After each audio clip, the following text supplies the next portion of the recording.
Boa noite, pessoal. Vamos entrando aí, minha estreia na live.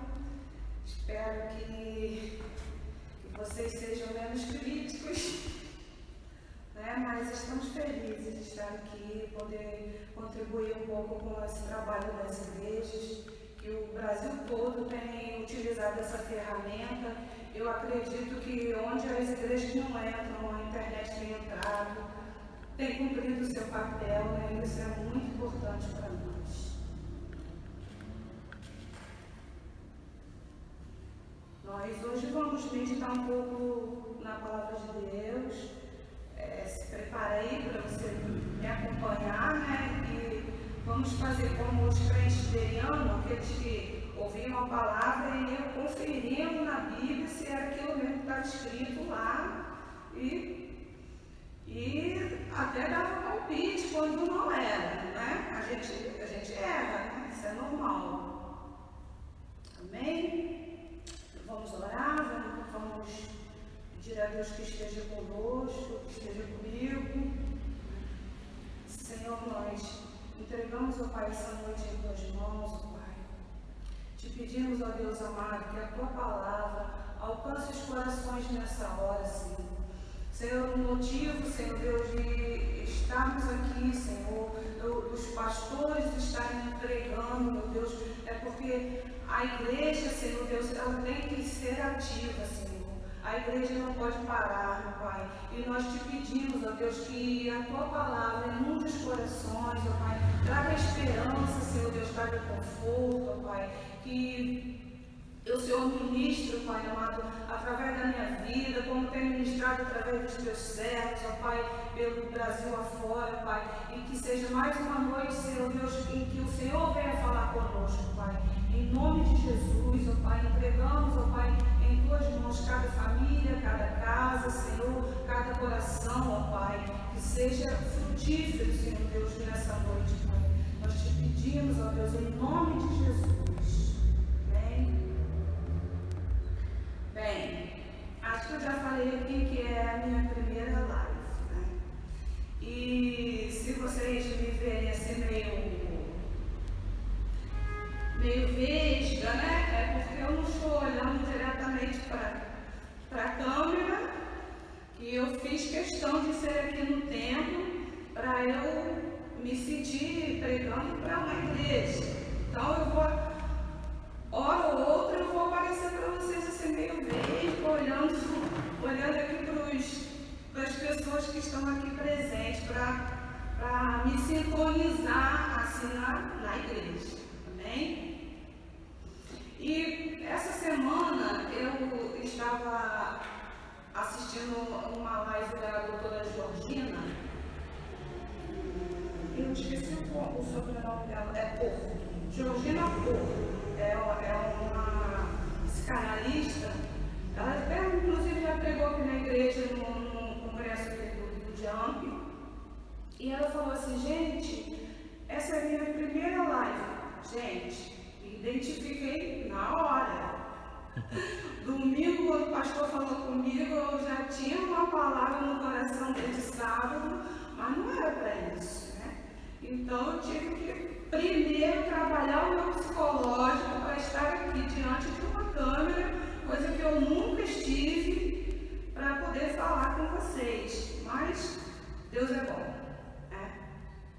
E o interessante é que quarta-feira eu estava assistindo a live do pastor e eu levei um susto, né? Porque o pastor falando no livro de Êxodo, eu falei assim, meu Deus, só falta agora o pastor falar a palavra que Deus colocou no meu coração. Mas aí eu orei a Deus, fiquei meio insegura, eu orei a Deus e ele falou comigo, se eu quiser falar um mês inteiro dentro de um capítulo da Bíblia, eu sou Deus. Eu tranquilizei e vou falar para vocês hoje no livro de Êxodo. Queria que vocês abrissem Êxodo 14.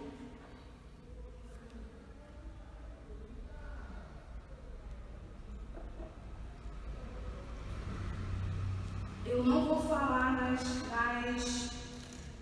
caminhadas, acho que foi isso, travessias, né, que o pastor falou ontem. mas eu diria que é uma preparação do povo para as travessias que nós vamos passar, né? Então a gente lê assim no livro de Êxodo, capítulo 14, eu quero ler somente do 9 ao 14. A gente lê assim: perseguiram-nos os egípcios, todos os cavalos e carros de Faraó, e os seus cavalarianos,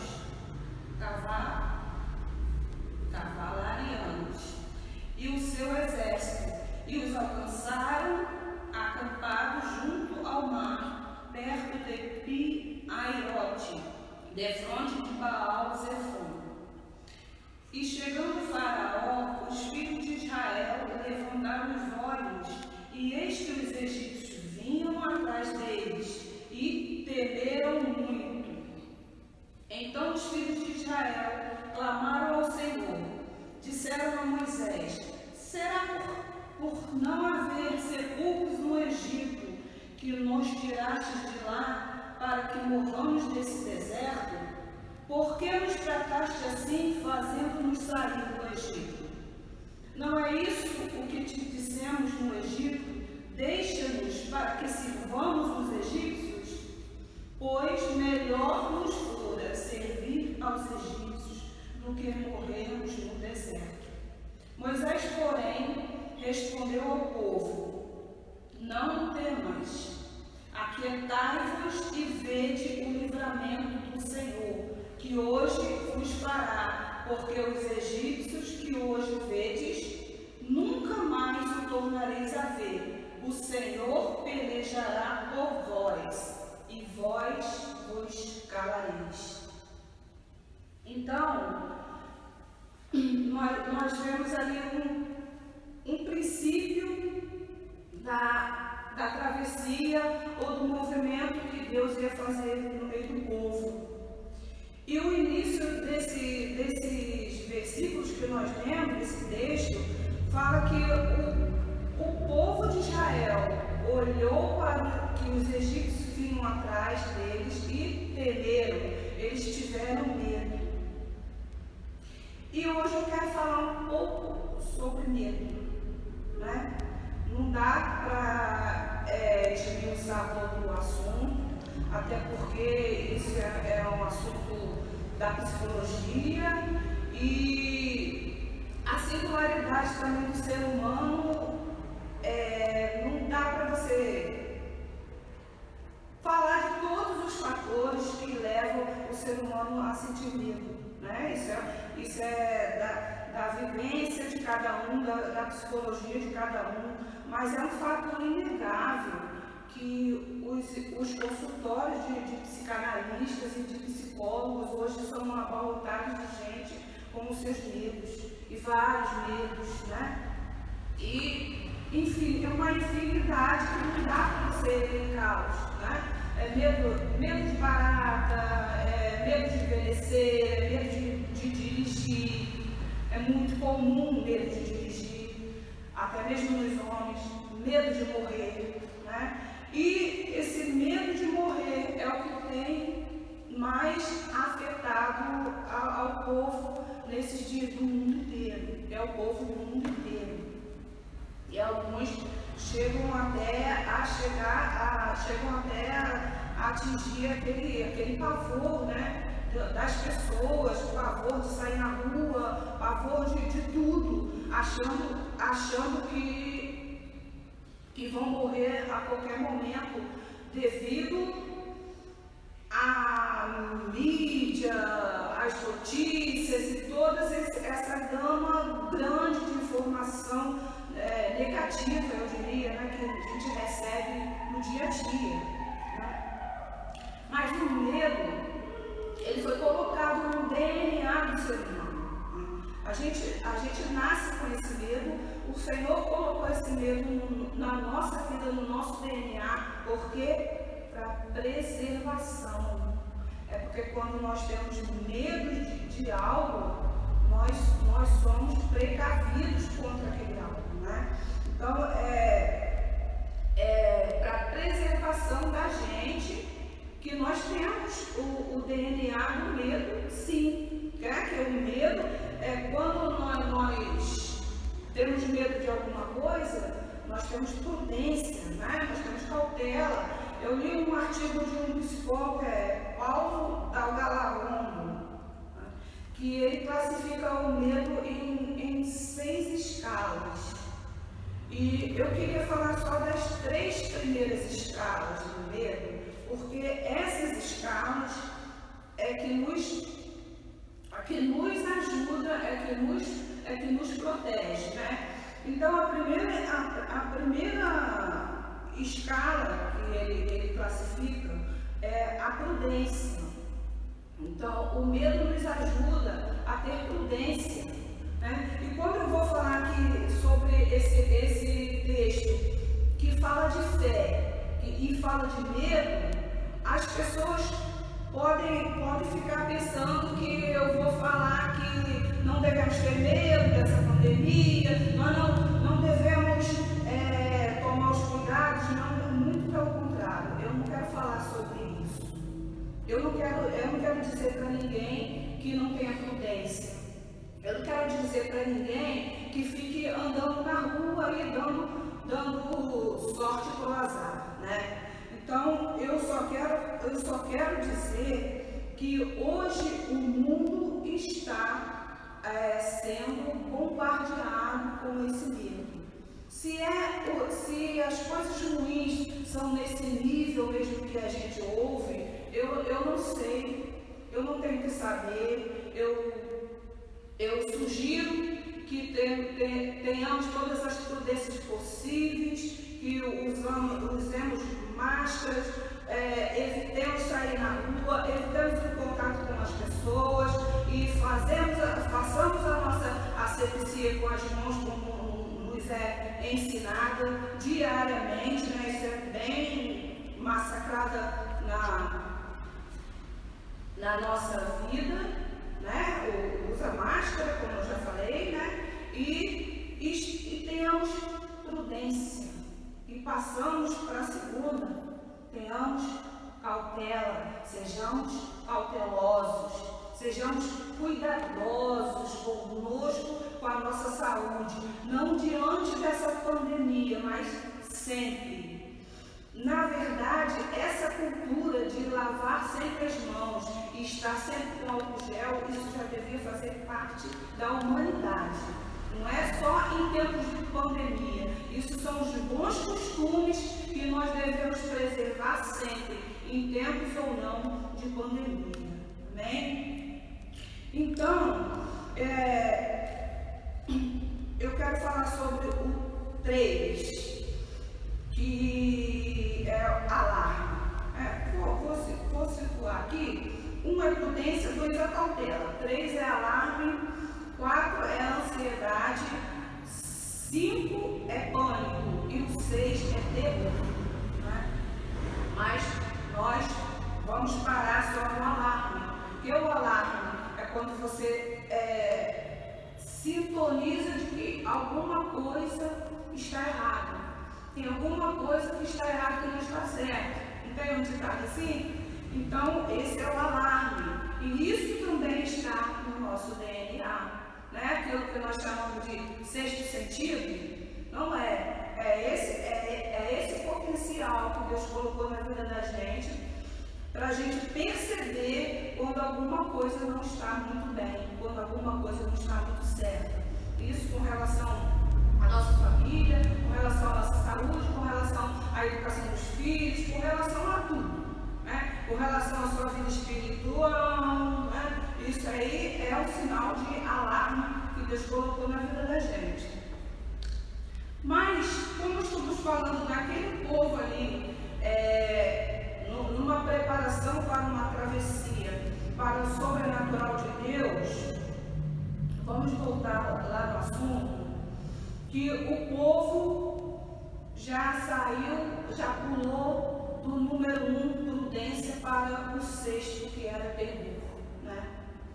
E temeroso, aquele povo temeroso, levantaram os olhos para o Altíssimo? Não, levantaram os olhos para os egípcios porque eu acredito que os carros eram altos, né? E o povo andando a pé, e os egípcios vindo naqueles cavalos pomposos e altos, e o povo teve que olhar para os egípcios e temeram muito. A Bíblia fala que o povo temeu, né? E eu queria falar sobre o que a gente olha e o que nos faz temer. Como eu já disse aqui, a gente alimenta o medo quando dá muita vazão às notícias ruins, quando nós andamos pelo que nós vemos ou pelo que nós ouvimos e não andamos por fé, como Deus nos ensinou a fazer, né? Então, nós precisamos tomar cuidado com aquilo que alimenta o nosso medo. Porque aquilo que alimenta o nosso medo pode nos levar a ficarmos estáticos, paralisados, ou pode nos fazer a ficar doentes, né? O nível de medo, de pânico e de terror nos leva a uma depressão sem dúvida nenhuma, nos leva a uma depressão. E eu tenho para mim, eu não quero que isso seja uma palavra, uma sentença, né? Mas eu tenho para mim que depois que nós saímos dessa pandemia, vão ter vários tipos de pessoas na Terra, né? Vão ter aquelas pessoas que vão ficar com essa neurose de lavar a mão e de ter contato com outras pessoas. Vão ter as pessoas depressivas que vão lotar os consultórios e vão necessitar de ajuda psicológica para vencer o medo e o pânico. Mas também nós vamos ter um povo carismático, carinhoso, um povo que vai viver o Salmo 84, me alegrei quando disseram vamos à casa do Senhor. É um povo que vai escolher estar junto dos irmãos, estar na casa de Deus, recebendo a palavra, recebendo o alimento, recebendo conforto. Nós vamos ter esses 3 tipos de pessoas, eu creio, e algumas mais, né? Então, aquele povo ali, ele andou pela visão natural. E essa visão natural, ela sempre nos acompanha. Quando nós lemos lá no livro de 2 Reis, capítulo 6, eu não me lembro o versículo, mas Geazi via o exército da Síria, né? E ele se apavorou. Ele disse, ai meu Senhor, o que faremos? Né? E o senhor dele, o Eliseu, né? O profeta Eliseu, Geazi, para quem ainda não familiarizou com a história, Geazi era um aprendiz de profeta e ele era estudante. Ele era aluno e discípulo, né? Discípulo é a palavra certa. Discípulo de Eliseu. Então ele viu o exército, a Bíblia fala que ele saiu, acordou cedo e só ele viu o exército da Síria subindo aos montes, né? E ele falou assim, ai meu Senhor, o que faremos? E o Senhor dele, Eliseu, falou assim, não se preocupe nas minhas palavras, né? Mais são os que estão conosco do que os que estão com eles. Eu imagino que aquele aprendiz de profeta ali, essa lição aí, o Senhor não me deu ainda, né? E olhou para ele e disse, está maluco, né? Esse senhor está maluco. Mas Eliseu, entendendo a confusão mental que o seu discípulo estava passando, ele orou ao Senhor e falou assim, Senhor, abra-lhe os olhos para que veja. E a visão natural dele, ele viu um exército. Mas na visão do Senhor, que Eliseu orou, que abriu os olhos espirituais, ele viu um exército, sim, derrotado e cego, né? Talvez procurando Eliseu e o seu discípulo para eliminar, né? Então, essa visão natural é que o Senhor quer que nós controlemos, né?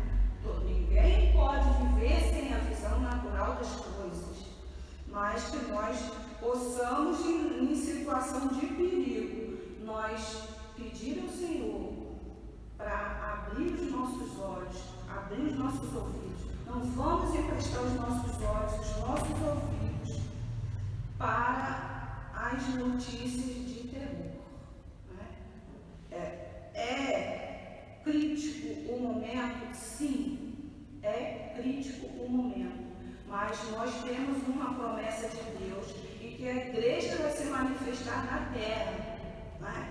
Nós somos igreja do Senhor Jesus e nós temos que estabelecer o reino de Deus nessa terra. E se nós estivermos com medo e apavorados, não é a nós que esse mundo perdido, desorientado vai procurar. Não é a nós, não é a igreja.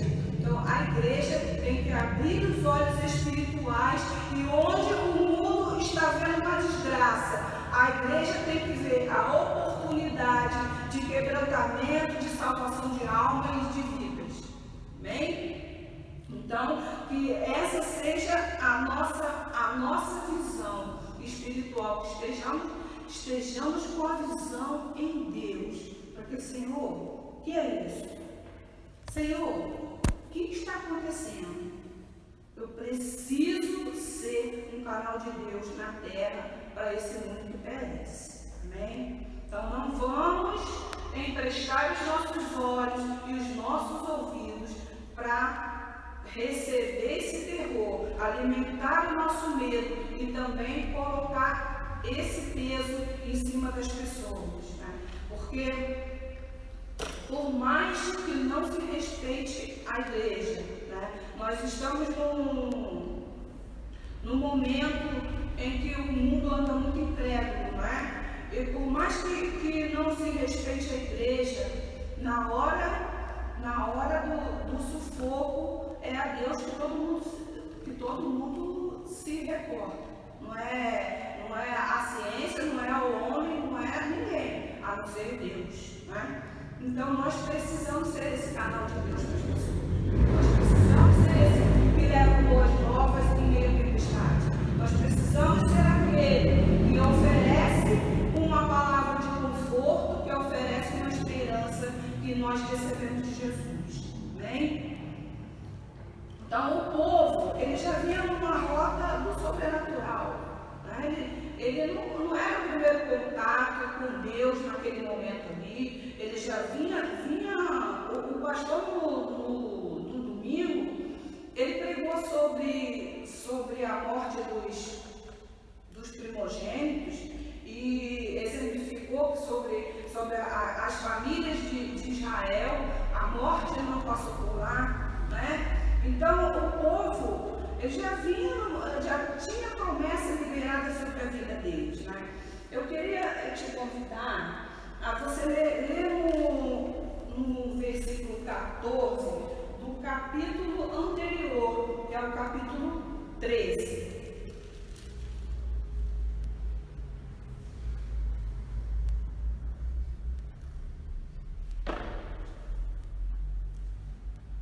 Quando teu filho Amanã te perguntar, que é isso?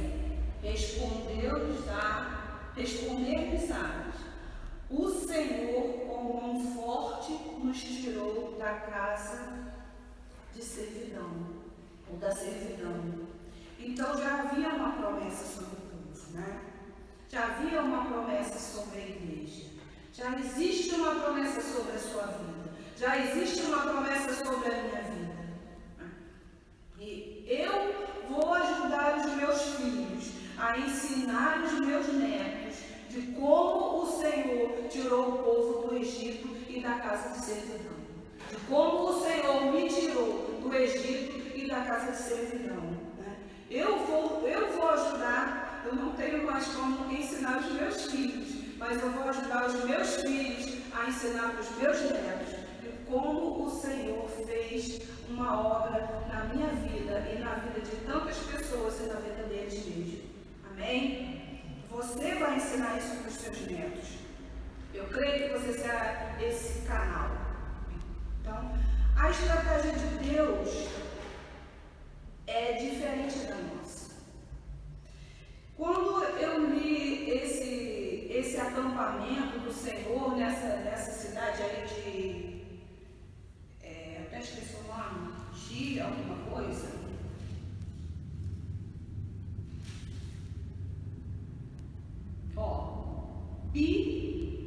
Pi-Hahirote, em Migdol, e eu vi que o Senhor fez eles acamparem lá, e Faraó, nos primeiros capítulos, aqui no versículo 3, o Faraó já sabia que eles estavam acampados lá. E essa rota que o povo de Israel fez, o Senhor manda o povo retroceder, fala para Moisés, retrocede, né? E acampa em Migdol. E eu fui olhar numa Bíblia minha para ver como que esse retrocesso, como que o Senhor manda, às vezes, as pessoas retroceder, como que o Senhor mandou o povo retroceder e acampar exatamente no lugar onde o Faraó saberia que eles estavam. E eu vi que era um caminho que nada a ver. O povo realmente retrocedeu em direção ao Egito, como se estivesse voltando, e acampou nesse lugar mais próximo do Egito do que para Canaã, onde o povo estava se dirigindo, ou para o deserto, né? Então, essa era uma volta. E no versículo 3, fala que então Faraó dirá: os filhos de Israel estão desorientados na terra e encerrados no deserto. Né? E no versículo 11, nós vemos realmente um povo desorientado na terra. E hoje em dia, nós vemos um povo desorientado na terra. Em meio a essa pandemia, nós vemos um povo desorientado na terra. E eu creio que o Faraó desse século, ele também vê um povo desorientado na terra. Né? Será como é a visão do inimigo para as nossas vidas? Será como está sendo analisada a nossa vida diante dessa pandemia, desse sufoco que nós estamos vivendo, né? Mas o povo estava dentro da estratégia de Deus, né? O pânico e o medo, ele mata muito mais do que o Faraó.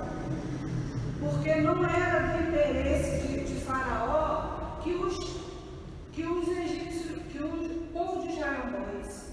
Né? O interesse de Faraó era o quê? Levá-los para ser escravos. E às vezes a gente se confunde. Né? E às vezes a gente fica com esse pavor e nós não ouvimos Deus, e nós não raciocinamos, e nós não conseguimos ver uma estratégia, nós perdemos a visão espiritual das coisas, nós perdemos a visão sobrenatural. As promessas são esquecidas. Porque quando nós estamos com medo, esse pavor, né, ele faz-nos retroceder às vezes. Né?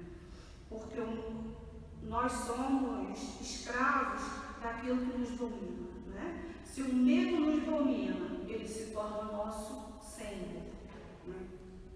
E não é do prazer do Senhor que sejamos apavorados aqui na terra.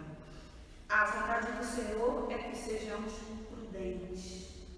A vontade do Senhor é que sejamos herdeiros das suas promessas. A vontade do Senhor é que a igreja dele estabeleça o seu reino aqui na terra, né? Nós não vamos ser escravos do Egito. Aquele povo ali, eles perderam tanto a direção que eles quase preferiram voltar, e na verdade eles preferiram, né? Eles foram em cima de Moisés e falaram assim: por que não deixou? Será que falta sepulcro lá no Egito para nos trazer para morrer nesse deserto? Então, aquele medo, aquele pavor perdeu totalmente a visão de Deus, das promessas de Deus, aquilo que eles ouviram, aquilo que eles se comprometeram a contar para os seus filhos. Eu vejo que como o homem pode ser terrível para si mesmo, né? Eu vejo que quando nós não dominamos aquele medo, aquele pavor, ou a nossa falta de fé, o quanto nós podemos ser ruins para nós mesmos.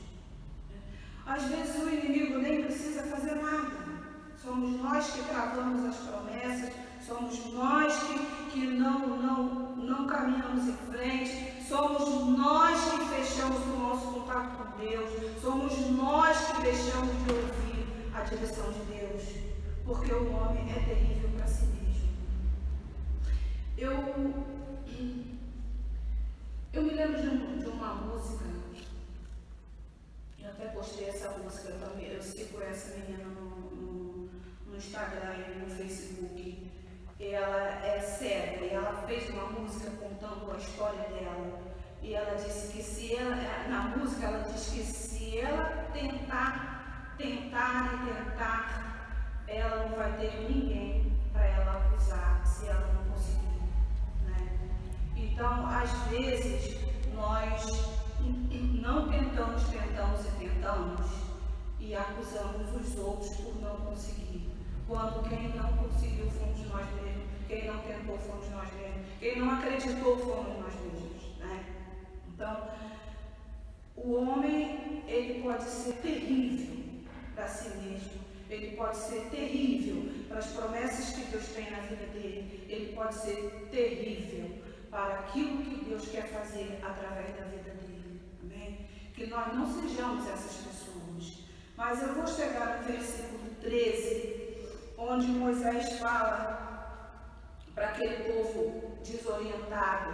Eu imagino Moisés ali recebendo todas as críticas, todas aquelas queixas e alvoroço, aquele montão de gente falando: a culpa é sua, que nos tirou de lá, eu queria estar lá, eu preferia morrer lá escravo do que morrer, né? Eu queria ficar lá, enfim.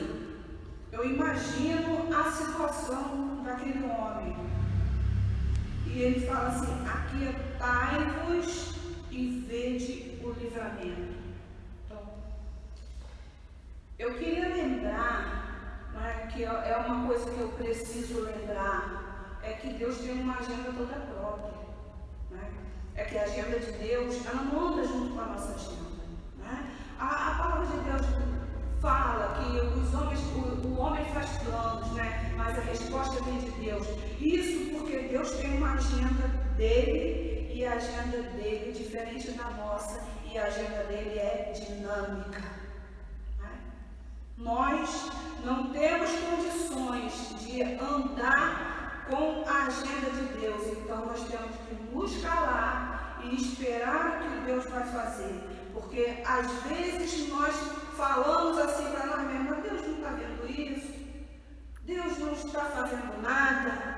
Mas Jesus fala assim: meu Pai trabalha todos os dias e que eu também trabalho. E Deus está trabalhando na sua vida, está trabalhando na minha vida, está trabalhando nas circunstâncias, está trabalhando na situação, está movendo pessoas daqui para lá, de lá para cá, e está sempre trabalhando. E nós, quando estamos com a nossa visão deturpada das coisas, nós não vemos o agir de Deus, ou as promessas de Deus na vida da gente, né? E Deus está conclamando o povo para que o ouça.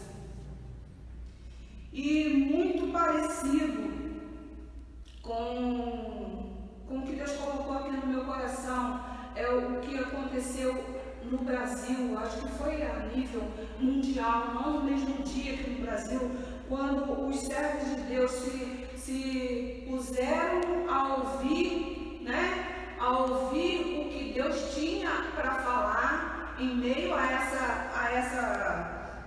esses atritos, a essa grande batalha de morte que o Brasil está enfrentando, que o mundo está enfrentando, né? E os servos de Deus proclamaram um jejum solene para ouvir Deus. Enquanto o mundo se ajoelhava diante desse vírus, né, nós, Igreja do Senhor, nós temos que nos quebrantar diante de Deus, porque Deus vai fazer algo nessa terra. Deus vai fazer algo com a Igreja do Senhor nessa terra. Deus tem chamado a igreja para uma volta no tempo. Deus tem chamado a igreja para uma posição de batalha. Eu creio que uma batalha ela tem várias fases, né? E uma dessas fases da batalha é o quebrantamento, é a oração, é o jejum. É quando a gente vai se colocar em posição de ouvir Deus, o que Deus tem para fazer na nossa nação, o que Deus requer da igreja nesse tempo de batalha.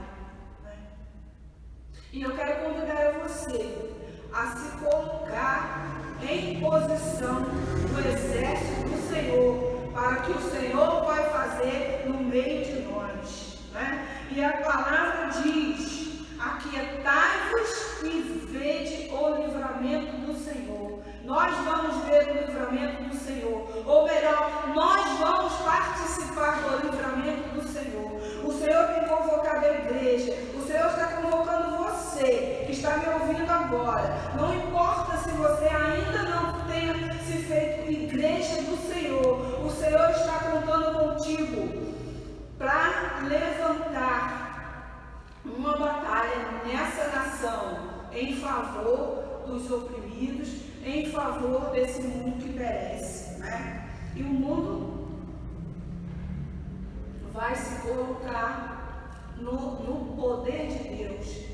Quando o reino de Deus for estabelecido nessa terra, você vai poder dizer: eu participei disso, eu participei desse avivamento. Eu estava analisando, eu até passei esse versículo pelo WhatsApp para algumas pessoas, que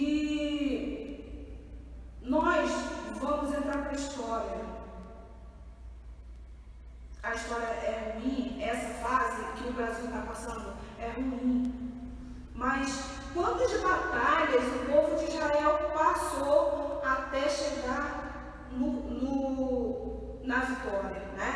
Até chegar, atravessar o mar, quantas perseguições, quantas lutas, mas nós vamos participar desse avivamento.